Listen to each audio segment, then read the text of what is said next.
Hey, this is Frank Martin on the Punch Podcast. All right, we're going international. We've got the ghost, Frank Martin. Welcome into the Punch Podcast. What is going on today with you, sir? Not too much, man. Appreciate you having me. Appreciate you being on. And look, they say styles make fights, but let me tell you, personalities make press conferences, and yours was wild. How does it go when you know you're going into one of the circuses with Gervonta Davis? Man, you gotta just keep your cool. You gotta keep your composure, keep it cool. Don't let him, get in your head. He try to be a bully to a lot of guys, so you gotta make sure you just stand on your own. That's it. You gotta stand 10 toes with him. Is that, you think, his whole idea is to really get under your skin, or do you think he's just genuinely like that? I don't think he just genuinely like that. That's just his approach that he got to take. That it may work for him with a lot of fighters. He able to get in their heads and stuff with that approach. But outside of that, outside of a fight and stuff like that, he might be just a cool, silly type dude. Because you've known him for a while, obviously, through your careers as well, haven't you? You've crossed paths. Have you sparred? Did I hear say that?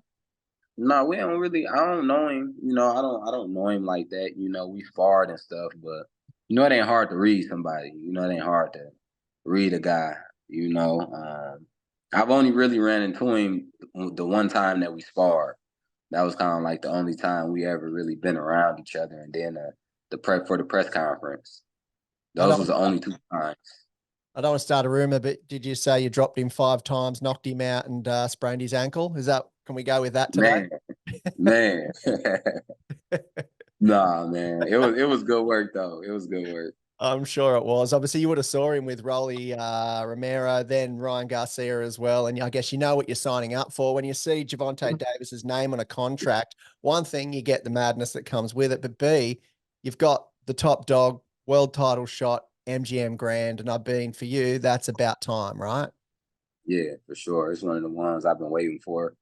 Then like somebody used to always tell me, they was like, everything gonna be slow. It's gonna be real slow. And then they was like, it's gonna pick up, and it's gonna, like, everything is gonna be slow, but then when the ball gets to rolling, it's gonna happen fast. And that's what I feel. I feel like everything like me getting to this position, it was real hard to get here.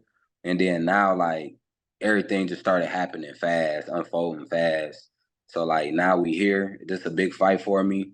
And I'm just ready, man. I'm ready to go out here and capitalize off this moment and, do what everybody don't think I can do. That's my motivation right there, to like prove everybody wrong, like I've been doing. It's a lot of times, quite a few fights that I felt that people underestimated me and who I am. So, I'm just ready to show them. And I think the good thing is too, no one, I don't think, is suggesting at all that you didn't deserve to be here. Sometimes you see these fights with, you're like, he's fighting who? But when he's taken on the ghost, I mean, after 18 fights, you've shown enough that you should be in that arena with Tank. Yeah, the people, the boxing world haven't seen me a lot. I didn't start off all 18 of my fights. Some guys, they get that luxury of fighting on TV from fight number one. You know, that wasn't my path. I only been seen on TV probably like 4 times, 5 times. So, it's just like an unfamiliar face, especially if you ain't a big boxing fan and stuff like that. An unfamiliar face, they ain't gonna just root for you or go for you. So they gonna go with who they know. And that's what I feel a lot of this fight is about. Everybody just going off of the guy they know. He been in the game for a while. Everybody know him. So, of course they gonna downplay me because, I'm just getting on that scene. So they gonna feel I ain't ready for everything that's in front of me. Well, that's less footage as well for Tank to be able to go through on you, right? So you can be a little bit more elusive and he doesn't know what's coming. Yeah. Hey, you did say that you believe Tank's beatable on the scorecards, but obviously it's Tank Davis and he's had a ton of fights with all but 2 being a KO. Mm-hmm. He can get the job done. Is that still the thought for you? That the I mean, scorecards might be the way? honestly, I gotta be realistic. Going in there just boxing and trying to, win on the scorecards. They Tank's their guy. He the guy. So he the money for them and everything like that. So it got to be real convincing. This fight, I got to win this fight real convincing. If it's not a by stoppage, it got to be a blowout. No split decision is going your way. Is that what you're thinking? It's going my way. It's going my way for sure. Absolutely. Well, obviously, Derek James is in your corner. Is it helpful for you to have someone that fights at that caliber and that level, well, trains at that level consistently? Because a lot of trainers, when they get that first world title shot as well, you've got someone in the corner who also hasn't been there, but yet Derek James has and can probably help you through that. Yeah. Having Derek in my corner, it's a good thing, far as he didn't help me grow like a lot as a fighter, he didn't help me IQ wise and everything, so having him in my corner is real important, and it's been in every fight we done had together, it's been none but growth. How many have you had with him? When did he come into your team? My first fight with him was when I fought it was when Earl fought Danny Garcia. I was the opening fight on that card. I fought a guy named like Tyrone Lucky. That was my first fight with Derek, and we just been working together ever since. You weren't so lucky, was he, old Tyrell, that day? Huh? Tyrell You weren't said so lucky? lucky that Yeah, day. nah, he wasn't lucky that day. And There was a hopefully, lot of days he wasn't lucky. hey, and your days was definitely one of them. You mentioned Errol Spence there as well. He promotes you as well, and a close relationship with him.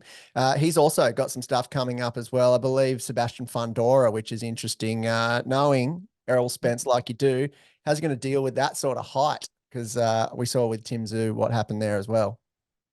I feel like he's a good inside fighter. Good inside fighter. Fandora, he throw a lot of punches. He long. I feel like it'd be one of them fights that it wouldn't be a straight out brawl. I don't think it'd be a straight out brawl. It'd be more of it'd be more strategic. But I feel that Fundora don't have a problem with fighting inside. Like that's kind of like what he like to do. He kind of like to fight.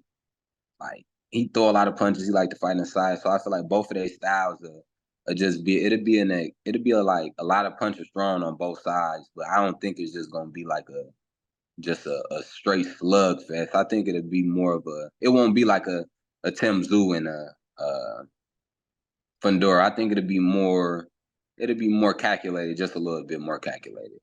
Yeah, well, Tim Tszyu did come out and say that he wants the winner of that fight. Should he get past Virgil? But that fight's been cancelled now. But what people might not know about you is you actually fought Virgil Ortiz in the amateurs, didn't you? Yeah. Well, he's a KO king in the pros. How was he in the amateurs?